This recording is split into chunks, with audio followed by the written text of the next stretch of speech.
last week update. So we are as we had decided to discuss each and every week update. Let's start for the last week.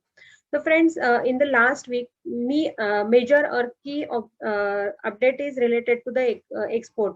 So exporter is going to be impacted from the 1st January 2020-21. So new year for the exporter is with the new benefits under the FTP policies. So we are going to discuss first that one. Afterwards, we are going to discuss certain GST related amendments, and definitely afterwards two key case laws and way forward from that case laws.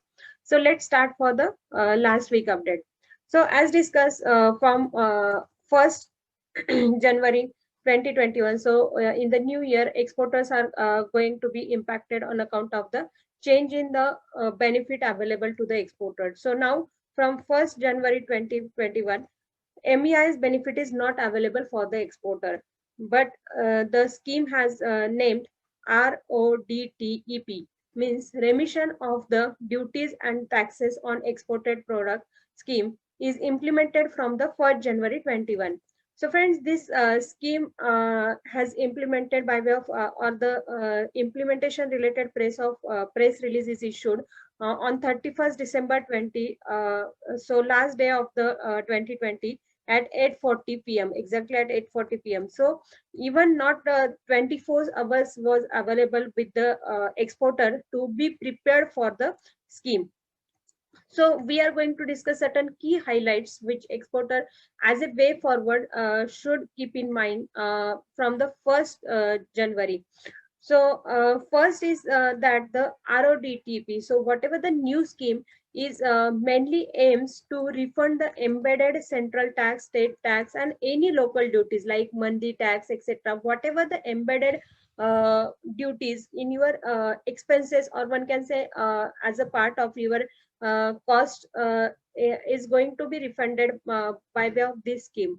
Now, what are the key highlights for the exporters? So, exporter whoever intend to avail the road tax scheme, please note that is required to mention or indicate in their shipping bill or the bill of export what the intention of availing of the benefit. Second, the refund under this new scheme is going to be credited in electronically in the ledger account of with the custom. So it's not earlier in MEI scheme scripts were issued, but it is not like that. In RODTP scheme, the exporter will get the credit or export credit in the ledger account with the custom, and used to that credit can be used to pay the basic custom duty on the imported goods. So it can be used for the payment of the basic custom duty for the on the imported goods, or alternatively that can be that can be transferred to another importer like MEIS itself. So this credit can be transferred to another importer also who required to who can use again that for the payment of the basic custom duty. So government has issued the detailed guideline on this. You can refer that guideline also, and we follow all the guidelines from the 1st January 2021 if you intend to avail this scheme benefit. Second, if in case of any query, you can reach to us. We will definitely help. Also, we are going to arrange the session on this. So anyone of you interested, please reach to us so that we will arrange the session, detailed session, whatever the requirement from the 1st January 2021 to avail the scheme benefit. So this is about the foreign trade policy, or one can say the exporter benefits, which is going to be impacted, or exporter going to be impacted from 1st January. Second, related to the GST. So many of the GST changes in GST also, many of the changes has made from the 1st January, but all these changes we had discussed in our last video, so you can refer. So almost 7 changes are applicable from the 1st January 2021 in under the GST. On this, we had discussed last week itself. So we are not going to discuss that changes. We are going to discuss last week key changes under the GST. First, we will discuss the procedural changes, and afterwards case laws. So what are the procedural changes? The procedural changes first, friends, 99 GSTR 99C. So you are aware that the for 1819 the due date has not extended, even though many representations has made to the government. But also keep in mind that the for 1920 the due date is said to be for the annual return is the 28th February 2021.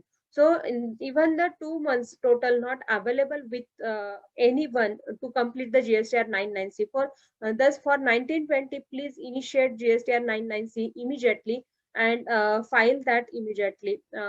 Try to file that within the due date, because extension of the due date may be possibility, but don't wait for the extension. Similarly, the GSTN has provided the utility, Excel-based offline utility for the filing of the 9C.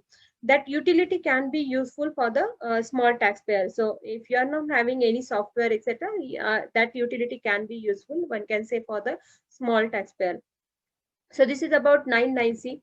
Second, about the e-invoicing. So everyone is aware about now e-invoicing is implemented from the 1st January for the taxpayer or having the turnover above 100 crore rupees. Now, friends, even you are not having a above 100 crore rupees turnover, you should be prepared. And why?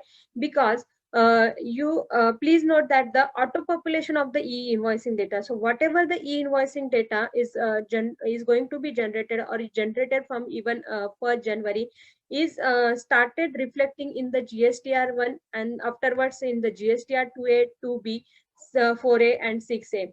So even the recipient is getting that data.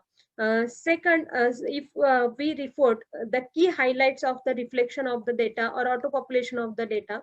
So just please note certain key highlights. First is that the data of the GSTR1 is now available on the T+3 days basis. That means once you uploaded the invoices within 3 days or in the 3 days, you will that data get auto populated. Second key aspect is the auto population is based on the date of document. What is means by that? So let's take an example. Let's say your date of document is the 31st December 2020. That means the last date of the month. However, you had uploaded that document on the, let's say, 2nd January 2021. Now what happens, as the document date is 31st December 2020, the document will get reflected in your GSTR1 of the December. So the reflection or auto population is based on the document date. Second, if let's say second example you had filed or the GSTR1 was already filed before the 2nd January 2021. That means on the date of the uploading of the data. So friends, in such a scenario, as GSTR1 was already filed and the document is already filed for the December and document date is also of the December, then in such a cases, whenever you download the consolidated Excel file, that will give the error or that will generate with an error description as written already filed for, but for the invoice, for that invoice, that reflection is given in the consolidated Excel file. So in such a cases, you have to be care about then take proper action, either pay the GST in the next month and take the proper action so that to avoid the litigation, because now your whatever the invoices are all on online portal, and that and all the data is available with the government. So any case is if such a mismatch, then definitely it is going to suffer or it is going to lead to litigation. Second, please note that the even though auto population is there, please reconcile your data with the books of accounts so that this scenario would not happen, that you had filed the GSTR return and afterwards uploaded the invoices and that is getting and the error file is getting generated and that you had not paid for that invoices. So such a scenario should not be happen, and hence whenever it is preferable that don't refer the online data directly for to file the GSTR1. Please reconcile. Please have a maker checker concept in your company so that the to avoid the litigation or to avoid the another compliances to meet the authorities to reply, etc. In day-to-day activities. So this is about the e-invoicing and the key aspects. Second major, one can say major proposal before the government is related to the Bitcoin. Friends, the government is considering the proposal of imposing 18% GST on the Bitcoin trade. So first, this as per the news report, if such a proposal is accepted by the government will receive almost 7,200 crore revenue annually. Definitely, this going to be impact on not only the Bitcoin trade but also the economy. So whatever the detailed impact on this, if the government is thinking to propose or considering the proposal of imposing 18% of the Bitcoin, definitely whatever the impact on the impact side from the traders as well as from the economy, we are going to discuss in detail in our session, or we also share our presentation on the same.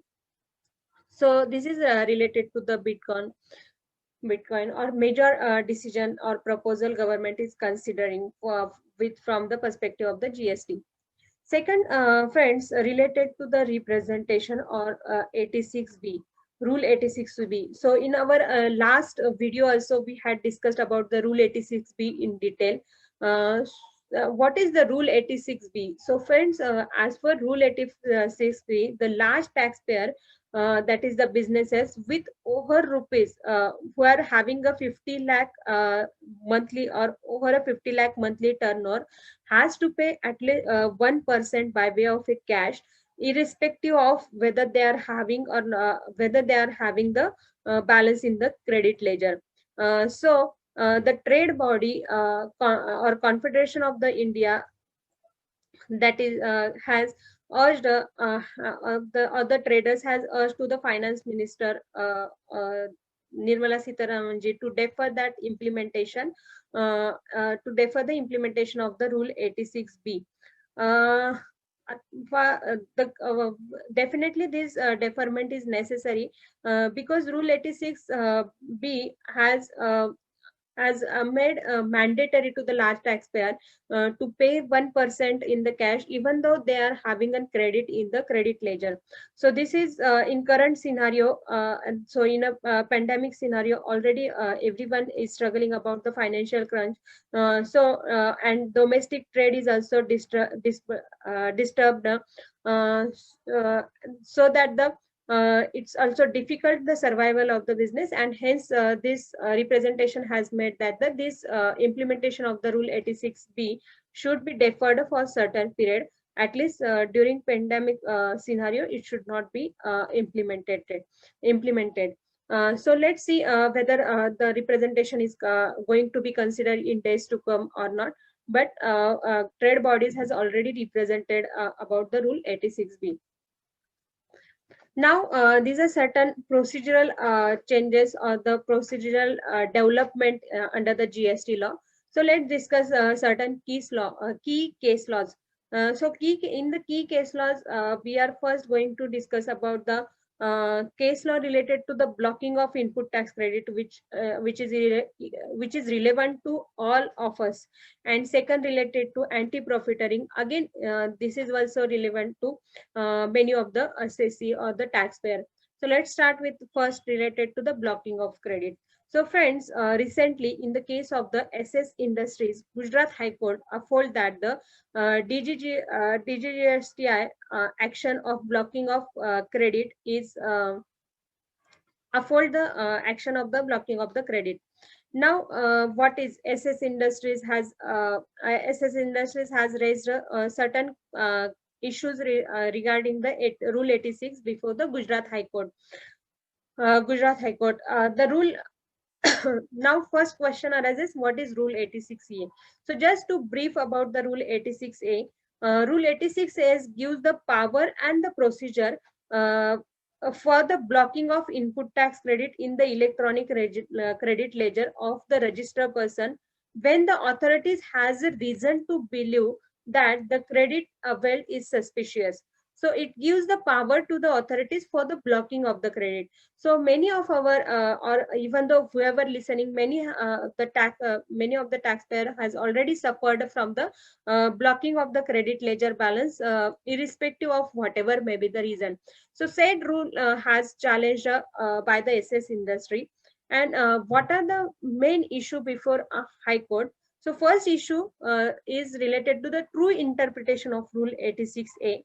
And second, whether the authority has a power or authorities is empowered under said rule to retain the amount deposited by the registered person during any inquiry or investigation in the absence of any confirmed liability. That means in the absence of issuance of the show cause notice or any adjudication or assessment order, or in the absence of the computation of the tax liability. So these two questions were before the High Court.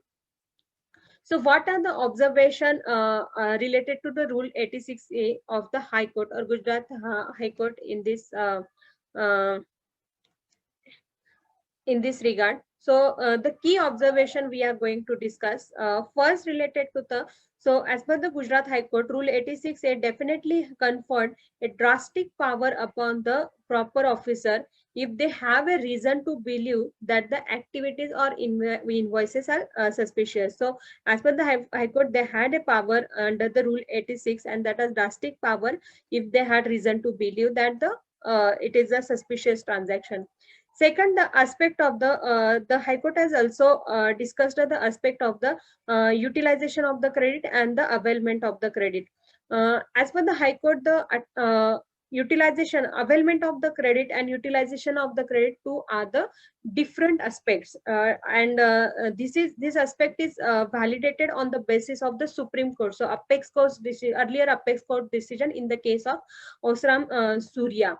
So this case is referred for the evaluating this aspect. As per the this case, the utilization of credit is definitely the vested right with the taxpayer. However, no vested right accrues before the taking of the credit. So this is one of the major observation on the basis of decision, or they uphold the action taken by the DGGSTI of the blocking of the credit. Second, the power of the Rule 86. However, even though they uphold the decision, certain positive or certain risk of the rule has also highlighted in the order. And what is that? As per the High Court, the power of Rule 86A can be used to harass the assessee also. And second, it should not be used, or the Rule 86 should not be used first account to harass the assessee. And second, it should not lead to the irreversible detrimental effect on the businesses of the assessee. And given that, given this, the High Court has requested to the government, or directed to the government, that the government need to apply his mind for the purpose of laying down some guidelines and principles. So some guidelines and procedures should be designed for the implementation of the rule or invoking of the Rule 86A, because in the absence of such a guideline and procedure, Rule 86A could be misused and may have a detrimental effect on the businesses and also the persons concerned. So definitely the Gujarat High Court, so friends, so Gujarat High Court definitely uphold the decision of the DGGSTI related to the blocking of the credit, but they has also highlighted the risk of the Rule 86A. Second, in our view, in this case, they had not challenged about the constitutional validity of the Rule 86A. So it is necessary to challenge the constitutional validity of the also of the Rule 86A. Maybe in days to come, we will have such a decision related to the validation of the constitutional validity of this rule. So this is about the Rule 86A. As a way forward, if there is a blocking of the credit or credit ledger without any reason to believe that there is a suspicious transaction, then definitely this action is not with the power of the authorities, and that can be challenged. Now related to the last our discussion related to the anti-profiteering. So it is also it could be relevant to many of the taxpayers. So friends, with respect to anti-profiteering, in the last few weeks, in many cases penalty proceedings are dropped by the NA, that is National Anti-Profiteering Authority. And what is the reason of dropping of this penalty procedure? So you can refer certain case laws like cases of the Excel, Rasayan Private Limited, Raj and Company, Win-Win Appliances. So in such a cases, penalty proceedings has dropped. And why the penalty proceedings dropped? So NA dropped the proceeding on the basis that the violation of the provisions of section 171 is not covered under the section 122 1 subclause 1, as it does not provide the penalty for not passing on the benefit of the rate reduction, and hence penalty cannot be imposed on the violation of this anti-profiteering provision. So friends, please note that the penalty provision were not in existence for the period between the 15th November 2017, that is 15th 11 2017 to 31st July 2018, in case of the violation of the provisions of section 171. So whenever any penalty provisions has imposed during the anti-profiteering, this contention is very necessary to save the penalty. So whenever you are replying to the higher forum, please take this contention regarding the penalty proceedings so that the penalty can be saved. So this is about a way forward with respect to anti-profiteering case laws. So friends, this is our last week discussion about the development and